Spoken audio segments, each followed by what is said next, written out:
No one wants an eyesore in their backyard, but the city of Montgomery is stuck dealing with abandoned and rundown properties all over town. That includes closed up businesses like hotels. Well, tonight, the 12 News Defender's Kacey Drescher is investigating what's being done about it, and she takes us inside the empty eyesores.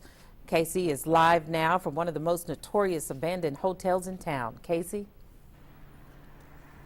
Val, odds are you've probably driven by the old Governor's House Hotel here on the Southern Boulevard. And if you've lived here long enough, you remember this hotel in its glory days. But as you can see, it's a far different story. It's an eyesore, a public safety concern, and just a sign of what it used to be. City leaders say this is a remnant of the recession, and it's plaguing the capital city. Quan Robinson has fond memories of the Governor's House Hotel. And I can remember when this was vibrant. I remember when this facility was open. But now, Robinson says it's depressing. It's just a real mess. WSFA 12 News got unprecedented access as MPD escorted our cameras inside the dark, damp hallways of the shuttered hotel.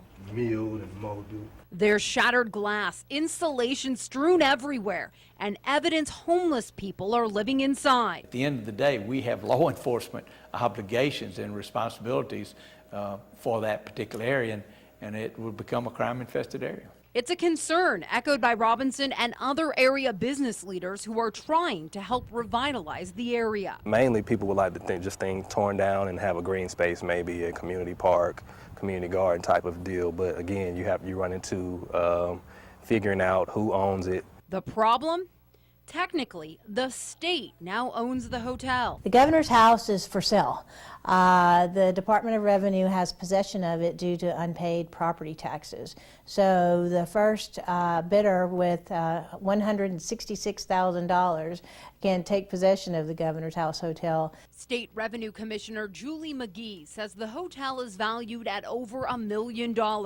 And it's just one of over 49,000 properties in state possession due to unpaid property taxes. With the number of properties we have on our rolls, we can't be held responsible for security of the property or fencing or even cutting the grass.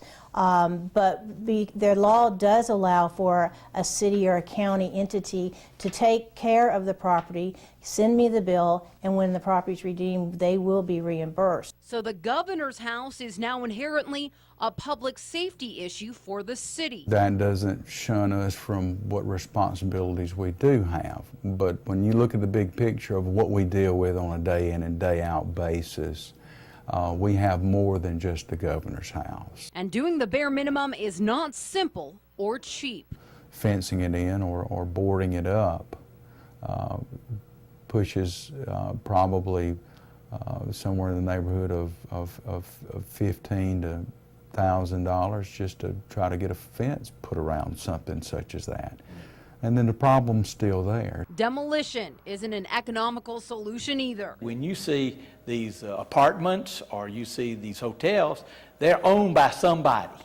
And we, the city, just can't ride in on a white horse and tear them down because we would be trespassing. The mayor says the city has a good working relationship with the state, and they'd entertain the idea of abating some property tax to get a developer to redevelop the Governor's House Hotel. An investor can buy the property just by getting caught up on the unpaid taxes. That area is regenerating itself. It's a glimmer of hope for community leaders like Robinson, who are rooting for this once vibrant part of town. The repurposing of the old Montgomery Mall, they just repurposed the old building for the new probate office. So there is some development happening in this part of town. And it's not just this hotel that's part of the problem. There are 380 structurally unsound properties that need to be demolished right now in the city. Last year, the city paid to demolish 70 residential properties at an average price of $2,500 each. And if you add that up, that's 175,000 taxpayer dollars. So as you can see, this is a much more complex problem than something that's just unpleasant to look at. Val. All right, thanks a lot, Casey. And you may have noticed there has been action taken to tear down the old Capitol Inn in downtown Montgomery. The city says private dollars are being used on that project. City officials say they are working on a complete list of unsafe structures, and they hope to have it done by the end of the year.